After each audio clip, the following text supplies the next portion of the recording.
प्रभु, मैं ईश्वर के बारे में आपसे सुनना चाहता हूं। क्या वास्तव में ईश्वर है? क्या हमें ईश्वर को मानना चाहिए या नहीं? ईश्वर को मानो मत, बल्कि ईश्वर को जानने की कोशिश करो।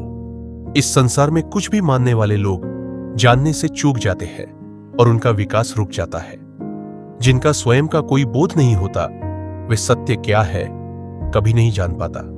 जानने की यात्रा कठिन है, पर मान लेना बहुत आसान।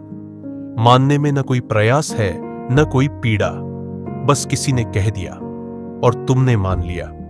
जो लोग मानकर रुक जाते हैं, वे इस संसार में सबसे अभागे हैं, क्योंकि बिना बोध के ज्ञान व्यर्थ है। मेरे या किसी के कहने को कभी मत मानो, बल्कि स्वयं अनुभव करो। दूसरों के कहने या सुनने से जो धारणा बनती है, वह खोज की सबसे बड़ी बाधा है। हमारे समाज में बचपन से बच्चों को सिखा दिया जाता है, यही हमारे भगवान है।